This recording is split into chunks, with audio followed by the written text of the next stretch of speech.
20 kes baharu jangkitan COVID-19 disahkan hari ini yang membawa jumlah keseluruhan kes kepada 15,597 orang. Yang berhormat Datuk Seri Setia Dr. Haji Awang Muhammad Isham bin Haji Jaafar, Menteri Kesihatan, memaklumkan perkara tersebut semasa sidang media situasi terkini jangkitan COVID-19. Sidang media berlangsung di Dewan Al-Afiah Kementerian Kesihatan. Daripada jumlah tersebut, 15 adalah kes tempatan, manakala 5 adalah kes import. Jumlah kes baru ini adalah hasil daripada 1,583 jumlah ujian makmal yang dilakukan dalam tempoh 24 jam yang lalu. Oleh itu, kadar kes positif banyak 1.3%. Di kalangan kes-kes yang sedang dirawat di Pusat Pengasingan Kebangsaan, 1 kes dalam kategori 4 yang memerlukan bantuan oksigen dan di bawah pemantauan rapi. Dan tidak ada kes dalam kategori 5. 5 kes telah disahkan sembuh yang membawa jumlah kes yang sembuh di negara Brunei Darussalam kepada 15,350 kes. Manakala jumlah kes aktif ialah sebanyak 145. Sementara itu, kadar pengisian di pusat-pusat pengasingan di seluruh negara atau bed occupancy rate ialah sebanyak 3.9%. Menteri Kesihatan turut mengongsikan pencapaian program vaksinasi kebangsaan sehingga 7 Januari 2022 dan perkhidmatan klinik vaksinasi COVID-19 bergerak. Kadar keseluruhan penduduk yang menerima sekurang-kurangnya 1 dos vaksin ialah 94.6%. Kadar bagi yang menerima 2 dos vaksin ialah 93.6%. Manakala kadar bagi yang telah menerima 3 dos ialah 26.8%. Dalam pada itu, Kementerian Kesihatan memaklumkan bahawa perkhidmatan klinik vaksinasi COVID-19 bergerak bagi perkhidmatan rumah ke rumah akan dijalankan minggu depan bagi pesakit-pesakit yang terpilih sahaja yang mengalami kesukaran bergerak atau terlantar di katil. Perkhidmatan rumah ke rumah ini akan dijalankan di beberapa mukim dari jam 9 pagi hingga 2.30 petang pada tarikh-tarikh berikut. 10 Januari 2022 di Mukim Batu Apui, Mukim Bokok, Mukim Bangar dan Mukim Amu. 11 Januari di Mukim Pekan Tutong, Mukim Keriam dan Mukim Liang. 12 Januari di Mukim Telisai dan Mukim Liang. 13 Januari di Mukim Brakasbi. 15 Januari di Mukim Brakasbi dan Mukim Pekan Tutong.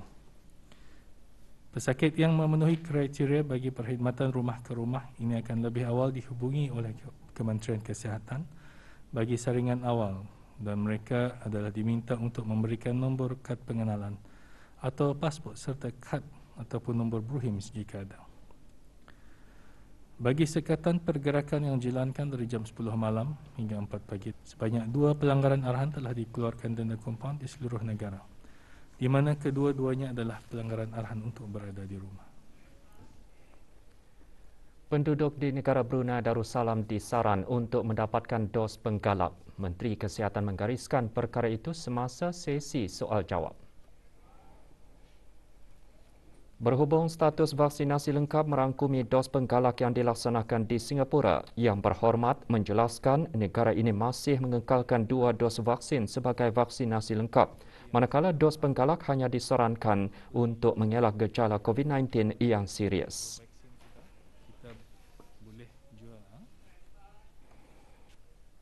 Hubungan negara Brunei Darussalam dan Republik Indonesia dipereratkan lagi dengan penganjuran Rendang Festival. Diungkayahkan baru-baru ini oleh Kedutaan Indonesia dengan kerjasama Persatuan Chef Indonesia di negara Brunei Darussalam. Festival juga bertujuan meningkatkan kesedaran dan mendedahkan pengalaman kulinari. Semasa festival, masakan rendang Minang Indonesia dipertandingkan dengan disertai oleh 30 orang terdiri dari warga tempatan, Indonesia dan Malaysia. 4 juri telah dilantik untuk menilai masakan dari sudut rasa, persembahan, resepi, kebersihan dan lain-lain aspek. Nah, tujuannya tentu ini untuk mengeratkan hubungan silaturahim antara warga Indonesia dan warga Brunei, karena dengan rendang inilah kita bisa bersatu. rendang ini ada di mana-mana, di Indonesia ada, di Malaysia ada, di Brunei ada, seluruh dunia ada rendang. Kita diminta untuk mempersiapkan masakan rendang yang betul-betul original daripada Minang, dari Padang, dari Sumatera Barat. Paling sangat penting sekali yang untuk nilainya adalah cita rasa daripada rendang itu sendiri. It's a very good experience juga untuk mengenali masakan yang lain, especially yang bukan Brunei punya masakan lah. So it's also an exposure for the penuntut juga, dan saya sekali lah. Pertandingan dimenangi oleh Widya Harahap, peserta dari Indonesia, manakala Abdul Qawi Abdullah, peserta negara Brunei Darussalam, mendapat special mention.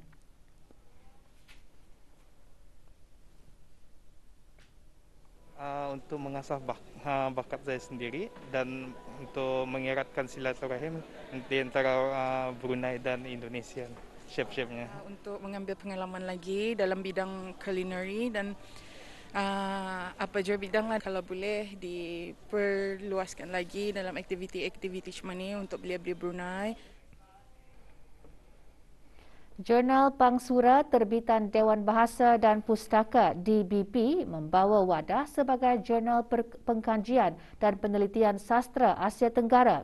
Di samping itu, penerbitannya juga bertujuan mempertingkatkan kualiti serta kuantiti penerbitan jurnal terbitan DBP. Diterbitkan secara 2 tahunan, Jurnal Pangsura memuatkan sumbangan artikel yang ada hubungannya dengan sastra Asia Tenggara dan menggunakan bahasa Melayu sebagai medium bahasa pengantar. Sehingga kini, Jurnal Pangsura terus berkembang dan dipertingkatkan hubungan dengan negara-negara di Asia Tenggara melalui sebuah keanggotaan khusus iaitu Majlis Sastra Asia Tenggara, MASTRA. Sebagai saranan yang efisien dan efektif bagi para pengamat dan pakar sastra di Asia Tenggara, penerbitan jurnal tersebut membantu mempertingkatkan mutu karya sastra di samping mendukung perkembangan kesusastraan Melayu, khususnya di negara ini dan dunia Melayu amnya.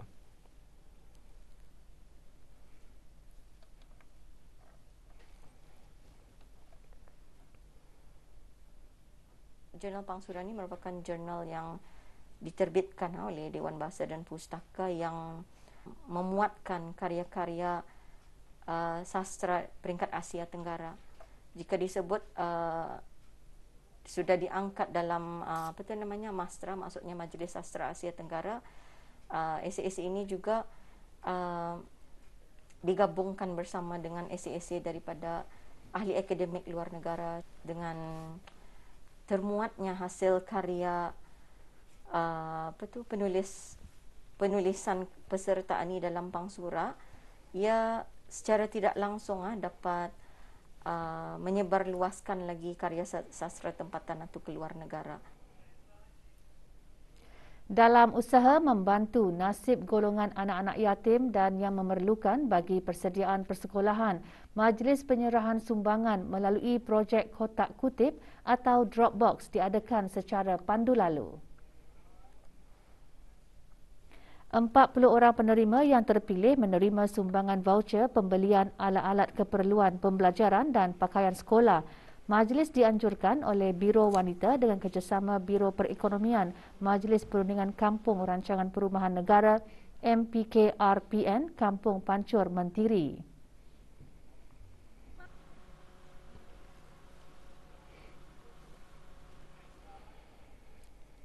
Pasukan polis Diraja Brunei sedang mengesan 2 pekerja warga negara Indonesia yang dilaporkan lari daripada majikan.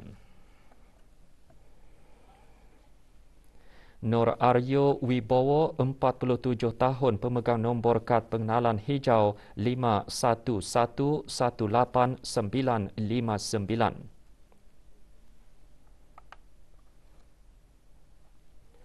Dan Mohses, 38 tahun, pemegang nombor kad pengenalan hijau 51353133. Sebarang maklumat hubungi Balai Polis Brakas, Daerah Polis Brunei dan Muara di 2335333 dan talian kecemasan Polis 993 atau mana-mana Balai Polis yang berdekatan.